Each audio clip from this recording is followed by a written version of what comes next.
Hots and action में आपका स्वागत है और हमारी आज की मूवी है साल 2010 की हंट टू किल। तो ये कहानी शुरू होती है यूएसए और मेक्सिको के बॉर्डर से, जहां हम दो बॉर्डर पेट्रोल ऑफिसर्स को देखते हैं जिनके नाम हैं जिम रोड्स और ली डेविस। ये दोनों काफी सालों से पार्टनर्स हैं और आज ये बॉर्डर पे बनी एक ड्रग लैब पे छापा मारने आए हैं जहां मेक्सिको के कार्टेल मेंबर्स ड्रग्स बनाते हैं। उस जगह की रेकी करने पर इन्हें आसपास कोई नजर नहीं आता और ये दोनों हथियारों के साथ उस लैब में एंटर करते हैं और देखते हैं कि अंदर कोई नहीं है और यहाँ ड्रग्स बनाने के ढेर सारे केमिकल्स और इंस्ट्रूमेंट्स पड़े हैं। जिम रेडियो पे बैकअप ऑफिसर्स और फॉरेंसिक टीम को यहाँ बुलाता है और दोनों इस लैब के दरवाजे पे बैठ के उनके आने का वेट करने लगते हैं। तभी उस लैब के नीचे बनी एक सुरंग में से दो ड्रग डीलर्स हथियारों के साथ बाहर आते हैं और बिना किसी वार्निंग के ली को शूट कर देते हैं। जिम फौरन कवर लेता है और ली की कवर फायर की हेल्प से उन दोनों को शूट करके मार डालता है। वो सुरंग खोल के उन आदमियों के लीडर को भी बाहर बुलाता है और वो अपना हथियार छोड़ के बाहर आ जाता है, पर उस आदमी के पास एक शार्प चाकू होता है और जब जिम उसे अरेस्ट करने के लिए हथकड़ियां पहना रहा होता है तब वो आदमी उसके पेट में चाकू घुसा देता है और जिम की राइफल भी छीन लेता है। वो जिम से उसका वॉलेट लेता है जिसमें उसका एड्रेस और उसकी बेटी की एक फोटो होती है और वो कहता है कि वो यहाँ जिम को मार के उसकी बेटी के पास जाने वाला है, पर तभी ली उसे सर में शूट करके खत्म कर देता है। गोलीबारी की वजह से उस लैब में आग लग चुकी होती है जो वहां पड़े केमिकल्स और ड्रग्स की वजह से बढ़ती जा रही होती है। जिम अपने पार्टनर ली की हेल्प नहीं कर पाता क्योंकि वो आग की दूसरी तरफ होता है और अब तक गोली के जख्मों से बेहोश हो चुका होता है और वो टाइम पे उस जगह से बाहर आ जाता है और वो पूरी जगह ब्लास्ट हो जाती है और उसका पार्टनर भी वहीं मारा जाता है। इस इंसिडेंट के 4 साल बाद हम जिम को मोंटेना के जंगलों में देखते हैं जो अपने पार्टनर की डेथ के बाद यहाँ शिफ्ट हो गया है, जो जगह यूएस कनाडा बॉर्डर के पास है और इस पूरी जगह में वो अकेला बॉर्डर पेट्रोल ऑफिसर और हंटर है। नेक्स्ट सीन में हम नेवादा के रेनो शहर का सीन देखते हैं जहां एक रॉबरी के बाद कुछ रॉबर्स अपनी कार में भाग रहे हैं और पुलिस की गाड़ियां उनके पीछे पड़ी हैं। तभी एक हैकर पुलिस की रेडियो फ्रीक्वेंसी हैक कर लेता है और पुलिस को रेडियो पे रॉबर्स की गलत इन्फॉर्मेशन और डिस्क्रिप्शन देने लगता है, जिससे पुलिस वाले कंफ्यूज हो जाते हैं और वो सर्च रोक देते हैं। इस हैकर का नाम गैरी होता है और इसकी हेल्प से इसके सभी साथी लूट के सामान के साथ अपनी वैन में एक वेयर हाउस तक पहुंच जाते हैं। इस रॉबर गैंग का लीडर बैंक्स नाम का एक आदमी होता है जिसके साथ उसकी गर्लफ्रेंड डोमिनिका और दो साथी जेनसन और क्रैब भी वैन से बाहर आते हैं और बैंक्स अपने सभी साथियों से कहता है कि अब उन सबकी लाइफ सेट है क्योंकि उन्होंने 10 बिलियन से ज्यादा का कैश लूट लिया है और सभी इस न्यूज से बेहद खुश होते हैं। यहीं हम लॉसन नाम के एक बूढ़े आदमी को भी देखते हैं जिससे बैंक्स गले मिलता है क्योंकि इसने ही गैंग को इस रॉबरी का आइडिया दिया था। लॉसन जिस कैसीनो में मैनेजर का काम करता है वहीं रॉबरी हुई है और वो बैंक से कहता है कि मुझे अपनी शिफ्ट खत्म करने वापस जाना है ताकि किसी को मुझ पे शक ना हो, और वो सभी वैन में से सारे पैसों वाले बैग्स निकाल लेते हैं और लॉसन वैन लेके उस वेयर हाउस से बाहर चला जाता है, ये कह के कि उसके वापस आने पर सब पार्टी करेंगे और साथ मिलके पैसे गिनेंगे। थोड़ी देर के बाद डोमिनिका जब एक बैग खोलती है तो उसमें पैसों की जगह एक बॉम्ब लगा होता है जिसके ऊपर एक फोन को एज अ डेटोनेटर लगा के फिक्स किया गया होता है और बाकी बैग में भी पैसे नहीं होते। बॉम्ब को देख के सभी घबरा जाते हैं और क्रैब बाहर जाने के लिए वेयर हाउस का डोर अनलॉक करने लगता है, पर वो मेटल डोर भी बाहर से लॉक होता है और बैंक समझ जाता है कि लॉसन ने उन सबको धोखा दिया है और वो अकेले सारे पैसे लेके भाग रहा है। सभी लॉसन के धोखे से गुस्से में होते हैं, पर बैंक शांत रहता है और एक चाकू से केयरफुली बॉम्ब की वायर्स कट करके फोन को उस पे से अलग कर देता है। लॉसन जब बॉम्ब को एक्टिवेट करने के लिए कॉल करता है तो ब्लास्ट नहीं होता और बैंक्स वो फोन उठाता है और लॉसन से कहता है कि हम सब तो बच गए, पर अब तू ज्यादा टाइम तक जिंदा नहीं रहने वाला क्योंकि हम सब तेरे पीछे आएंगे और अपने पैसे लेने के बाद तुझे मार डालेंगे। अपना बॉम्ब का प्लान फेल होने के बाद लॉसन कॉल डिस्कनेक्ट करके शहर छोड़ देता है। बैंक्स, जिससे पहले ही लॉसन पे डाउट था, गैरी को एक कार्ड में लगी ट्रैकिंग चिप ऑन करने को बोलता है, जो कार्ड उसने थोड़ी देर पहले लॉसन की पॉकेट में गले मिलते हुए डाल दिया था, और उस कार्ड को ट्रैक करते हुए वो सभी लॉसन तक पहुंच जाएंगे। नेक्स्ट सीन में हम फिर से जिम को देखते हैं जो एक वुडन हाउस में अपनी बेटी किम के साथ जंगल के बाहर रहता है और किम अपने फादर को पसंद नहीं करती क्योंकि वो शहर की पोस्टिंग छोड़ के यहाँ आ गया है जहाँ पॉपुलेशन बेहद कम है, और एक आर्गुमेंट के बाद किम जीप लेके शहर के इकलौते मॉल की तरफ चली जाती है। कुछ देर के बाद जिम अपने घर में अपने हथियारों की सर्विस कर रहा होता है जब उसे पुलिस स्टेशन से शहर के शेरिफ का फोन आता है और उसे पता चलता है कि उसकी बेटी को मॉल में शॉपलिफ्टिंग के लिए अरेस्ट कर लिया गया है और जिम को उसे फाइन भर के छुड़ाने के लिए पुलिस स्टेशन आना पड़ेगा और जिम अपने घर से स्टेशन जाने के लिए निकलता है। उधर पुलिस स्टेशन में बैंक्स और उसके टीम वाले लॉसन को ढूंढते हुए वहां आ जाते हैं क्योंकि उनके ट्रैकर के अकॉर्डिंग उसकी लास्ट लोकेशन इसी शहर की थी और वो शहर के शेरिफ से लॉसन को ढूंढने में उसकी हेल्प मांगते हैं। ये एक छोटा शहर होता है जहां सिर्फ 3 पुलिस वाले होते हैं जिनमें से 2 इस वक्त बाहर पेट्रोलिंग कर रहे होते हैं और इसी का फायदा उठा के बैंक्स शेरिफ को धमकाने लगता है। पर तभी जिम वहां आ जाता है और डोमिनिका उस पर हथियार पॉइंट करती है और वो समझ जाता है कि उसकी बेटी की जान खतरे में है।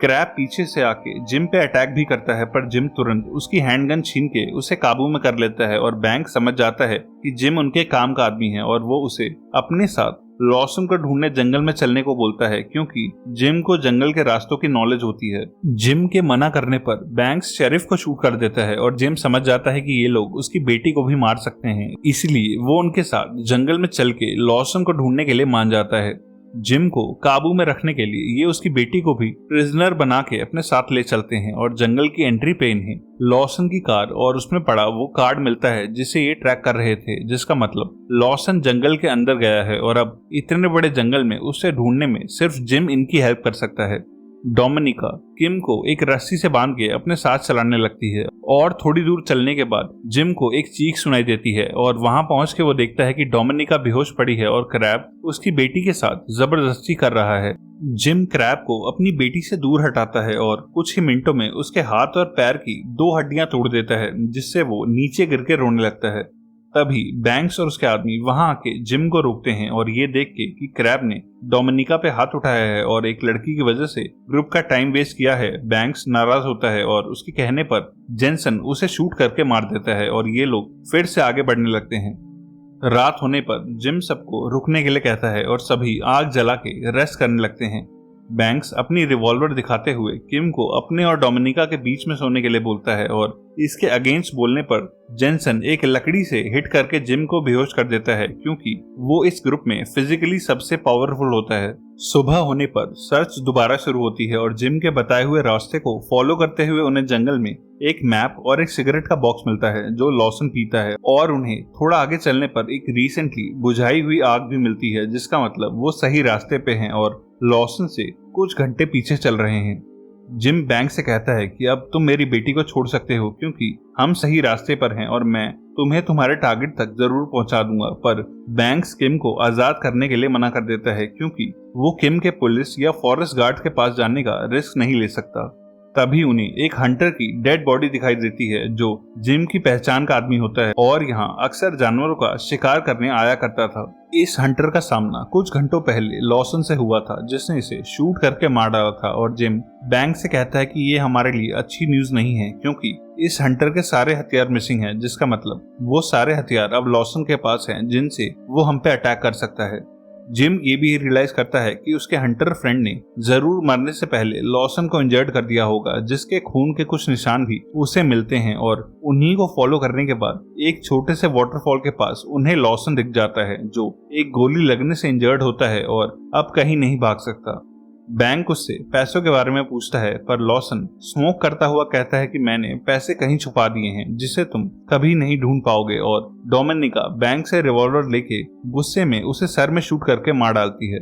अब आगे का प्लान किसी के पास भी नहीं होता और जिम अपनी बेटी से कहता है कि मेरा इशारा मिलते ही तू भागने के लिए तैयार रही हो। जिम इस उम्मीद में पैसे ढूंढने लगता है कि पैसे मिलने पर बैंक उन्हें जाने देगा और वाटरफॉल से 50 फीट नीचे किम को एक बैग दिखाई देता है जो लॉसन ने वहां फेंका होता है ताकि बैंक्स और उसके साथियों के हाथ वो पैसा ना लगे।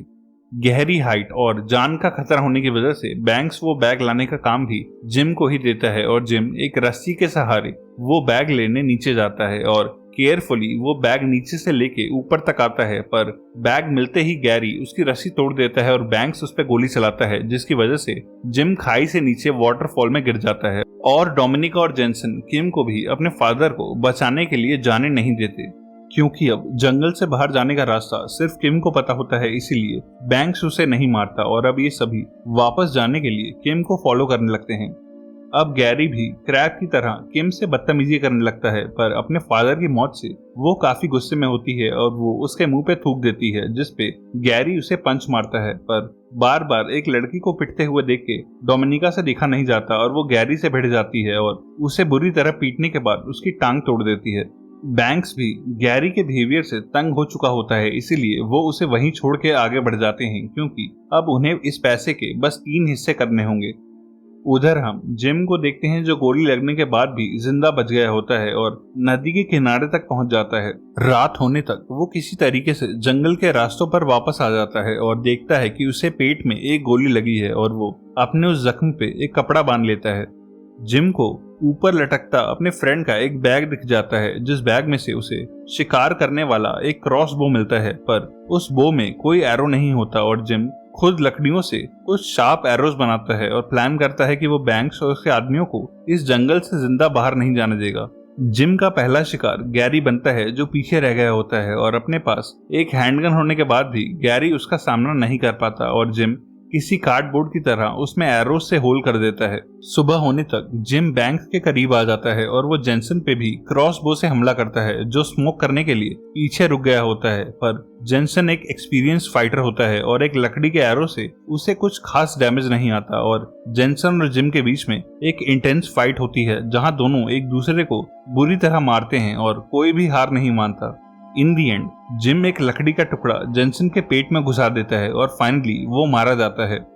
जेंसन के जवाब ना देने पर बैंक्स पीछे वापस आता है और जेंसन को मरा हुआ देखता है और किम भी ये देख के समझ जाती है कि उसका फादर अभी जिंदा है। अब बस बैंक्स और डोमिनिका ही पूरे ग्रुप में जिंदा बचे होते हैं और वो किम को जंगल से बाहर जाने के बजाय कनेडियन बॉर्डर की तरफ चलने के लिए फोर्स करते हैं, ताकि अमेरिका छोड़ के भाग सकें। जिम भी इन्हें दूर से फॉलो कर रहा होता है और उसके पास लड़ने के लिए सिर्फ शार्प लकड़ी के टुकड़े होते हैं, जिसे वो भाले की तरह यूज करने का सोचता है और वो काफी ऊपर से बैंक्स पे उसे फेंकता है, जो भाला उसकी जगह डोमिनिका को चीर देता है और वो मारी जाती है। बैंक्स जिम पे गोलियां चलाता है और जिम भागते हुए फिर से पहाड़ से नीचे गिरता है, जिसके बाद बैंक्स किम की रस्सी को खींचते हुए वहां से भागने लगता है और कनेडियन बॉर्डर की तरफ बढ़ने लगता है। बॉर्डर क्रॉस करने के बाद बैंक्स को कनाडा के कुछ फॉरेस्ट रेंजर्स दिखाई देते हैं और वो बिना किसी वार्निंग के उन सबको शूट करके मार देता है और किम को वहीं छोड़ के पैसों वाले बैग के साथ उनकी बाइक लेके वहां से भाग निकलता है। जिम भी वहां पहुंच जाता है और अपनी बेटी को जिंदा देख के खुश होता है, जिसके बाद वो एक बाइक पे बैंक्स के पीछे जाता है, पर बैंक्स उसे हिट करके बाइक से गिरा देता है और पास ही की एक बंद पड़ी अंडरग्राउंड टनल में भाग जाता है, जिसका पीछा करते हुए जिम भी वहां आता है। फाइनली बैंक्स को जिम से लड़ना पड़ता है और जिम उसे बुरी तरह पीटता है और उसे अधमरा करने के बाद उससे पैसों वाला वो बैग छीन के टनल से बाहर आ जाता है। पर बैंक्स इंजर्ड होने के बाद भी हार नहीं मानता और जिम और उसकी बेटी को धमकियां देने लगता है, जिसके बाद जिम बाइक को उसके ऊपर चढ़ा के उसे क्रश कर देता है और एक फ्लेयर गन से उस बाइक में आग भी लगा देता है और बैंक्स आग में जल के मारा जाता है और इन दी एंड जिम अपनी बेटी और पैसों के उस बैग के साथ वापस अमेरिकन बॉर्डर की तरफ जाने लगता है। एक और ऐसी ही मूवी के लिए लेफ्ट या राइट वाली वीडियो पे क्लिक करना। तब तक के लिए stay safe and keep watching thoughts and action.